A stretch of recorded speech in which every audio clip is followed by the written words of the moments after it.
Hello friends, आप लोगों का फिर से स्वागत है मेरे YouTube channel start smart Hindi classes पर। और आज का टॉपिक है हमारा पर्यायवाची शब्द, जिसकी एक श्रृंखला चल रही है और उसका ये पार्ट 2 है। पार्ट 1 हम लोग पढ़ चुके हैं। पार्ट 1 में हम लोगों ने पढ़ा था अंधकार तक। तो आज यहाँ से आकाश से स्टार्ट करेंगे हम लोग। आपको वो वाला वीडियो कैसा लगा है आप हमें कमेंट करके ज़रूर बताइएगा। और अगर नहीं देखा है तो इस वीडियो के डिस्क्रिप्शन बॉक्स में उसका लिंक दे दिया जाएगा, तो आप उसे देख लीजिएगा। तो चलिए आगे पर चलते हैं, हम लोग आगे देखते हैं। यहाँ पर हम लोगों को पर्यायवाची शब्द हम लोग रट नहीं रहे हैं, याद कर रहे हैं, समझ रहे हैं और इस तरह से याद कर रहे हैं कि हम इन्हें कभी नहीं भूलें। इनका अर्थ समझ समझ कर याद कर रहे हैं। तो चलिए हम लोग अपना स्टार्ट करते हैं। आकाश, आकाश मीन्स क्या होता है? सबको पता है आकाश क्या है। गगन, अंबर, ठीक है। नभ, नभ, गगन और अंबर, ये तो बहुत ही कॉमन सा है, ये सबको पता होता है। अंतरिक्ष, आकाश को ही अंतरिक्ष बोलते हैं। जो लोग भूगोल पढ़ते हैं उन्हें पता है कि आकाश को ही अंतरिक्ष बोलते हैं, ठीक है। अनंत, अनंत का मतलब होता है जिसका कोई अंत ना हो, जिसका कहीं पे भी कोई समापन ना हो, हमें उसका कोई अंत पता ही ना हो। तो आकाश का अंत हम जहाँ भी देखेंगे हमें हर जगह आकाश दिखता है, इसलिए इसको अनंत भी बोलते हैं, व्योम भी बोलते हैं और शून्य भी बोलते हैं। ये अनंत भी है और शून्य भी है, ठीक है। तो इसका रिलेट करके और अर्थ समझ कर याद करेंगे तो हमें पर्यायवाची बिल्कुल भी कठिन नहीं लगेंगी। तो ये समझ में आ गया होगा। नभ, गगन, अंबर, अंतरिक्ष, अनंत, व्योम और शून्य, ये आकाश के पर्यायवाची शब्द हो गए। नेक्स्ट है आँख। आँख को क्या बोलते हैं? नेत्र संस्कृत में, नयन और चक्षु, चक्षु भी ये संस्कृत में है। आँख को चक्षु भी बोलते हैं। लोचन, दृग, अच्छी। तो ये कुछ शब्द ऐसे हैं जो हमें पहले से पता होते हैं, बस ये नहीं पता होता कि ये इस चीज़ का क्या है, पर्यायवाची है। और कुछ नए शब्द हैं जो हमें याद करने पड़ेंगे, अपने दिमाग में रखने पड़ेंगे, रटना नहीं है। उन्हें क्या करना है, समझना है और अपने दिमाग में रखना है कि अच्छा हाँ, अगर हमने आँख पढ़ा, नेत्र पढ़ा, तो हमें नेत्र का पता है कि नेत्र को नयन भी बोलते हैं, चक्षु भी बोलते हैं, लोचन भी बोलते हैं। नेत्र, नयन, चक्षु, लोचन, ये तो ऐसे हैं कि अगर एक याद किया तो सारे दिमाग में आते जाएंगे कि हाँ ये भी है, ये भी है। दृग थोड़ा सा अलग है, तो इसे याद करना पड़ेगा। अब नेक्स्ट है इच्छा। इच्छा क्या होती है? जो हमारे मन में चाह होती है, अभिलाषा होती है। अगर हम ऐसे कोई वाक्य बना लेते हैं तो उस वाक्य में ही बहुत सारे पर्यायवाची शब्द आ जा रहे हैं, तो वहाँ से भी हमें याद हो जाएगा। इच्छा का मतलब ही यही है, जो हमारे मन में कामना उत्पन्न होती है, कोई किसी चीज़ को लेने की इच्छा उत्पन्न होती है, आकांक्षा होती है, ठीक है, उसे इच्छा बोलते हैं। अब इच्छा क्या है? आकांक्षा। कोई चीज़ हमें पसंद आई तो उसे लेने की क्या हुई? आकांक्षा हुई, अभिलाषा हुई। वो पुष्प की अभिलाषा, पुष्प की अभिलाषा कहानी है ना, कविता है, तो उसमें क्या, अभिलाषा का मतलब यही है, इच्छा, पुष्प की इच्छा। हम अपनी तरफ से बना कर याद कर सकते हैं ना, कामना, किसी चीज़ को चाहना, चाह, लिप्सा, ये थोड़ा सा अलग है, ये आपको क्या करना पड़ेगा, याद करना पड़ेगा। और अगर लिप्सा, लालसा, किसी चीज़ की क्या है, हमें लालसा है, और लालसा से ही लिप्सा बना लेंगे, या लिप्सा याद कर लिया तो लालसा याद हो जाएगा, लालसा याद कर लिया तो लिप्सा याद हो जाएगा।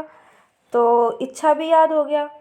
चलो अब चलते हैं आगे। इंद्र, इंद्र क्या है? भगवान है।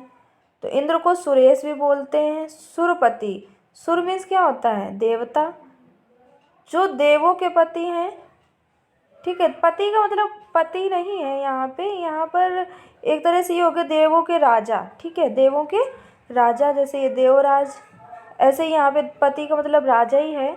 सुरपति, देवों के पति, देवराज, देवों के राजा, मेघराज, भाई इन्हें बादलों का राजा भी बोला जाता है। अब यहाँ पर एक चीज़ अच्छा देखो, मेघ, मेघ मीन्स क्या होता है, बादल। ठीक है, तो हमें बादल की भी तो पर्यायवाची मिल गई। हम याद तो इंद्र की पर्यायवाची कर रहे हैं, पर हमें बादल की भी पर्यायवाची मिल गई। अगर ऐसे समझ के याद करेंगे तो हम एक याद करेंगे और दो अलग से याद हो जाएंगे, तो इससे हमारा फ़ायदा ही है ना। अच्छा चलिए, ये हो गया मेघराज। शक्र ये अलग है और ये याद करना पड़ेगा। सचीपति, सची का थे उनकी, इंद्र की पत्नी का नाम था सची, इसलिए उन्हें इंद्र सचीपति भी कहा जाता है। और देवेंद्र, देव, अगर ऐसे ही लिखेंगे ना, देव इंद्र, देवेंद्र इंद्रों के राजा। ठीक है, मतलब यहाँ पे भी वही सेंस है, देवेंद्र, सुरपति और देवराज, देवेंद्र देवों के राजा।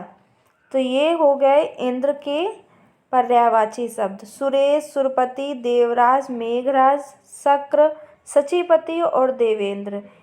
शक्र का याद करना पड़ेगा, बाकी सब अर्थ पता है तो अच्छे से याद हो गया। नेक्स्ट है उपवन। उपवन मीन्स क्या होता है, बाग, है ना। उपवन का अर्थ ही होता है बाग, तो एक पर्यायवाची तो यही हो गया। बगीचा, उद्यान, बाग को संस्कृत में उद्यान बोलते हैं, वाटिका बोलते हैं, और गुलशन जहाँ पर खूब सारे फूल खिले हों तो वही तो बाग होता है, तो इसे गुलशन भी बोलते हैं। कितना इजी है। कच्छ, कच्छ मीन्स होता है बाल, बालों को और क्या क्या बोलते हैं, केस बोलते हैं, कुंतल, चिकुर, अलक, रोम, रोम होते हैं ना जो हमारे शरीर पर रोए होते हैं, वो भी तो बाल ही होते हैं, रोम, सिरोरूह। ठीक है। कंठ, गर्दन, कंठ मीन्स गर्दन। अब गर्दन को और क्या क्या बोलते हैं, ग्रीवा संस्कृत में बोलते हैं, गला भी बोलते हैं, और सिरोधरा जो सिर को साधे हुए है। सिरोधरा का मतलब सिर को साधना, जो सिर को साधे हुए है उसे क्या कहेंगे, गला। ठीक है, तो यहाँ से सिर को साधना, सिरोधरा। और आगे है कपड़ा, कपड़े को क्या क्या बोलते हैं, पट बोलते हैं, चीर बोलते हैं, वसन, अंबर। अच्छा, अंबर आकाश को भी बोलते हैं, तो ये थोड़ा सा ध्यान में रखना पड़ेगा कि यहाँ पर अंबर से क्या मतलब है, कपड़ा या फिर गगन या बादल, आकाश।